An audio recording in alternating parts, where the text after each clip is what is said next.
This is my first video and ये video मैं बना रहा हूँ एनडीए की रिगार्डिंग। आज मैं आपको पूरी डिटेल में बताने वाला हूँ कि एनडीए क्या है, एनडीए के बारे में, एनडीए के पर्क्स क्या है, उसके ड्रॉबैक्स क्या है, उसके बेनिफिट्स क्या है, उसकी सैलरी क्या है। मैं आपको सब A to Z in detail बताने वाला हूँ। तो let's get started without wasting further time. तो मैं आपको बताता हूँ सबसे पहले कि एनडीए मतलब नेशनल डिफेंस अकेडमी। एनडीए जो है हमारे पूना खड़गवासला महाराष्ट्र में लोकेटेड है। इस जगह जो हमारे तीनों ट्रायल सर्विसेज है, आर्मी, नेवी एंड एयरफोर्स, तीनों की ट्रेनिंग जो होती है वो वहाँ पर होती है। आफ्टर बट इसमें सबसे बड़ी बात यह है कि जो यहाँ पर हमें एनडीए में जाने का मौका मिलता है वो after in the age of 16.5 to 18.5 के बीच में मिलता है। यानी इतनी कम एज के अंदर हम डायरेक्ट ग्रेड ए यानी ऑफिसर लेवल की पोस्ट पे जाते हैं।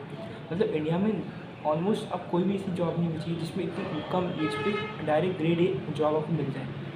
ओके, तो इस वीडियो में आपको बताने वाला हूँ कि ग्रेड ए मतलब आप कैसे एनडीए तक पहुँच सकते हैं, उसका पूरा कंप्लीट रोड में आपको बताने वाला हूँ कि कैसे आप एनडीए तक पहुँच पाओगे और एनडीए में आपको मैं वहाँ तक पहुँचाने में कैसा हेल्प कर पाऊँगा, इसके बारे में आपको वीडियो में बताऊँगा। तो मैं आपको सबसे पहले बताता हूँ कि जो एनडीए है उसके अंदर एनडीए की एग्ज़ाम देने के लिए कुछ एलिजिबिलिटी है वो आपको बता देता हूँ। तो सबसे पहले एनडीए में जाने के लिए आपको सबसे पहले क्या है, 12th पास होना चाहिए। अब 12th अपीयर ही नहीं हो तो आप एग्ज़ाम नहीं दे सकते एनडीए की एग्ज़ाम, क्योंकि एनडीए की एग्ज़ाम जो है 3 पार्ट में डिवाइडेड है, रिटन एग्जामिनेशन, फिर एसएसबी सर्विस सिलेक्शन बोर्ड, यानी कि सर्विस सिलेक्शन बोर्ड जो एसएसबी आपका इंटरव्यू कंडक्ट होता है वो एसएसबी करती है, जिसके लिए अलग से बोर्ड बनाया गया है सर्विस सिलेक्शन बोर्ड। उसका इंटरव्यू चलता है हमारा 5 डेज़ का। उसके बाद जो हमारा थर्ड प्रोसेस होती है वो होता है हमारा मेडिकल एंड फोर्थ हमारी होती है ज्वाइनिंग।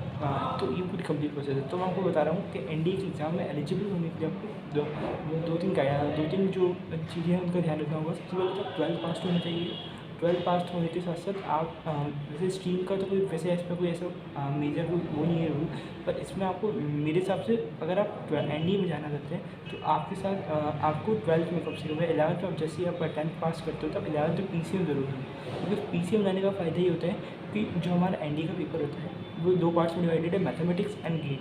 तो मैथमेटिक्स जो होता है वो 300 मार्क्स का होता है और मैथमेटिक्स जो आती है वो हमारी 11th-12th की लेवल की आती है। अगर उसकी जगह आपने स्ट्रीम ले ली कॉमर्स और अगर आपने ले लिया आर्ट्स तो फिर आपको बहुत ज़्यादा प्रॉब्लम होने वाली है, क्योंकि मैथ्स का जो कट ऑफ क्लियर करना होता है वही एक कैडेट के लिए बहुत बड़ी बात हो जाती है।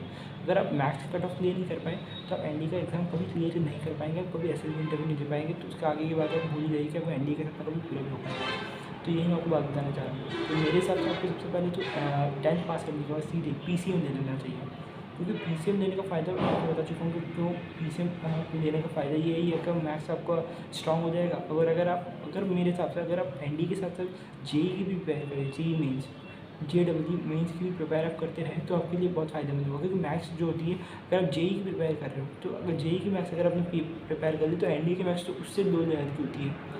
अगर मैं आपको पेपर का इस जो लास्ट ईयर मेरा पेपर हुआ था 2022 में, जो नवंबर में पेपर हुआ था, सॉरी सितंबर में जो पेपर हुआ था उसका मैं आपको लिंक दे दूँगा। तो उस लिंक में आपको बता दूँगा कि जो पेपर आया था बहुत ईजी आता है, बेसिक कॉन्सेप्ट पे आता है। अगर फॉर्मूला बेस्ड क्वेश्चन आते हैं तो आप मैथ्स का कट ऑफ क्लियर कर सकते हो। अगर आपने जेई की मैथ्स ली, अगर आपने अच्छी स्ट्रॉन्ग करी है तो मैथ्स स्ट्रॉन्ग करी, क्योंकि मैथ्स ऐसी सब्जेक्ट है जिससे आपको टाइम देना पड़ता है। स्ट्रॉन्ग ऐसी वो अचानक स्ट्रॉन्ग नहीं रहेगी। जैसे अभी नेक्स्ट अटैम्प्ट आने वाला है एनडीए का जो एग्ज़ाम है 16 अप्रैल 2023 को, तो उसका पेपर भी आपको बताऊँगा, उसका भी पूरा एनालिसिस करूँगा जब पेपर हो जाएगा। ओके, तो मैं आपको बता रहा हूँ कि मैथ्स आपको लेना ही है। अगर मैथ्स नहीं ले रहे हो तो भी मेरे साथ कोई प्रॉब्लम नहीं है, पर अगर आपको इंटरेस्ट है, अगर आपको ड्रीम एनडीए है तो आपको जाना ही एनडीए में है, तो फिर आप मैथ्स जरूर दीजिए, क्योंकि मैथ्स उसके अंदर बहुत इंपॉर्टेंट रोल है। उसका अलावा जो सेकंड पार्ट होता है जीएटी, जिसका नाम है जनरल एबिलिटी, फुल फॉर्म है जनरल एबिलिटी टेस्ट। तो जनरल एबिलिटी टेस्ट में होता है तो उसमें भी अलग अलग सेक्शंस में आते हैं सेक्शन। तो उसमें आता है physics, chemistry, maths, geography, history, biology, current affairs, ये सारा टॉपिक्स कवर करता है जीएटी का पोर्शन। और ये जो होता है ये कितने मार्क्स का होता है, 600 मार्क्स का होता है।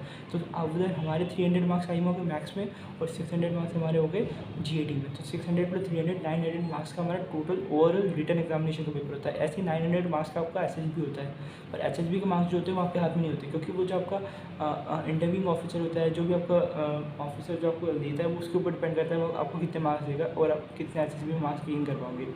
तो मेरे हिसाब से अब जो आपके हाथ में मार्क्स होते हैं वो आपके रिटन एग्जामिनेशन की होती है। अगर आप रिटन एग्जामिनेशन में अच्छे से स्कोर कर लेते हो तो आपका जो एसएसबी का जो पार्ट होता है उसमें आपको इतनी मेहनत नहीं करनी पड़ती। अगर उसमें आपको कम मार्क्स भी है और अगर रिटर्न में ज़्यादा है तो जो ओवरऑल कट ऑफ आती है एनडीए की, अगर ज्वाइनिंग करने के 1800 में से जो कट ऑफ जो अपना एनडीए निकालता है उतनी अगर आपकी हो जाती है तो आप आराम से एनडीए ज्वाइन कर पाओ। तो मेरे हिसाब से यही मैं आपको बताना चाह रहा हूँ कि आपको जीएटी और जीएटी प्लस मैथ्स दोनों को अच्छे साथ में कवर करना है। जो फिज़िक्स मैं बता रहा हूँ आपको, जो ये साइंस का पोर्शन है, फिज़िक्स, केमिस्ट्री और बायोलॉजी, ये जो मैथ्स जो साइंस आती है वो 9th-10th लेवल की आती है, 11th-12th लेवल की नहीं आती। तो मैं आपको बोल रहा हूँ 9th-10th लेवल की अगर आपने एनसीईआरटी भी ढंग से सॉल्व कर ली या ढंग से उसके प्रैक्टिस कर ली, उसके अंदर जो भी कॉन्सेप्ट है उसमें जो चैप्टर्स हैं वो आपने ढंग से कवर कर लिए तो बहुत अच्छा स्कोर कर पाओगे साइंस के पोर्शन में। इसके अलावा मैं बता रहा हूँ इंग्लिश भी आती है इसमें, जीएडी में 50 क्वेश्चन इंग्लिश का आते हैं। अब इंग्लिश जो ऐसी चीज़ है जो आपको अब बचपन से पढ़ रहे हो, मतलब इंग्लिश में आप ऐसा नहीं बोल सकते कि मुझे इंग्लिश तो बिल्कुल नहीं आती, वो इंग्लिश थोड़ी बहुत आती है, इतना बेसिक आपको आता है, पर आपको और भी इसमें वर्क करना पड़ेगा, आपको डेली प्रैक्टिस करना पड़ेगा। अब ऐसा मैं नहीं बोलूँगा पूरा रट लो इंग्लिश को ऐसा वैसा, क्योंकि इंग्लिश जो ऐसी चीज़ कभी रट नहीं पाऊंगा, क्योंकि उसमें सिनोनिम्स है, एंटोनिम्स है, इतने सारे वोकैबुलरी कभी नहीं कर पाऊंगा, इतने वर्ड से नहीं आता। तब वोकैबुलरी जिसमें आपको बताता हूँ आपको वोकैबुलरी कहाँ से करनी है। वोकैबुलरी आपको करनी है जो आपके प्रीवियस ईयर पेपर्स होते हैं इंग्लिश एनडी के जीएटी के प्रीवियस ईयर पेपर्स, उसके सारे पेपर्स में जितने भी आपके ऑप्शन आते हैं, जो क्वेश्चन दे रखा है उसके साथ 4 ऑप्शन जो होते हैं, उन 4 ऑप्शन को आपको सिनोनिम्स एंटोनिम्स देखते हैं, उसका मीनिंग निकालना है, आपको लिखना है, राइट करना है, क्योंकि वही क्वेश्चन जो होते हैं, जो ऑप्शन होते हैं वो नेक्स्ट ईयर के पेपर में आ जाते हैं। इसका मैं आपको एग्जाम्पल दिखा दूँगा, अगर आप चाहो तो, अगर आपको जानना है तो आप उसको भी एग्जाम्पल बता सकते हैं, पेपर में ऐसा आया है, बहुत बार आया है। तो आप ये करेंगे इंग्लिश के जो पोर्शन है उसका आप प्रीवियस ईयर लेवल से कवर कर सकते हैं। सिनोनिम एंटोनिम्स वोकैबुलरी जो होगी इसमें वन वर्ड सब्स्टिट्यूशन आता है, तो वन वर्ड सब्स्टिट्यूशन भी आप कर सकते हैं। पर इसको आपको प्रिपेयर करने के लिए एनडी की प्रिपरेशन ऐसी है कि आपको कोई भी एग्जाम आपको क्रैक करनी है, आपको उसको डेली करना है, मतलब डेली आपको टास्क अपने कंप्लीट करते जाना है। अगर ये आप बोलोगे मैं 2 महीने पहले अब एनडी की प्रिपरेशन शुरू करूँ तो मैं एनडी क्रैक कर लूँगा क्या? वैसे बहुत सारे कमेंट्स हर वीडियो के नीचे आपको दिख जाएंगे एनडी के रिलेटेड जो भी वीडियोज़ हैं, ऐसा नहीं है, क्योंकि आपको कंप्लीट स्टडी करनी है। तो आपको सिलेबस अच्छे मेजर कम से कम 8 या 9 मंथ्स तो चाहिए एनडी का सिलेबस कंप्लीट करने में। अगर 10th जस्ट पास करके आ रहे हो तो आपका तो 2 साल है, 11th-12th पूरी है, तो आपको बहुत टाइम है। तो आप 11th तो पूरी है आपका, तो 11th में आप इतना अच्छा पोर्शन कवर कर लो, जीएटी कवर कर लो उनसे, या मैथ्स अच्छे से स्ट्रॉन्ग कर लो अपनी, तो आपको ज़्यादा प्रॉब्लम नहीं आएगी पेपर क्लियर करने में। क्योंकि बहुत सारे बच्चे के ये गलती करते हैं कि 11th में तो कुछ सोचते नहीं, फिर 12th में आ जाते हैं, फिर वो सोचते हैं कि अब क्या होगा, मेरा तो कुछ नहीं हो सकता।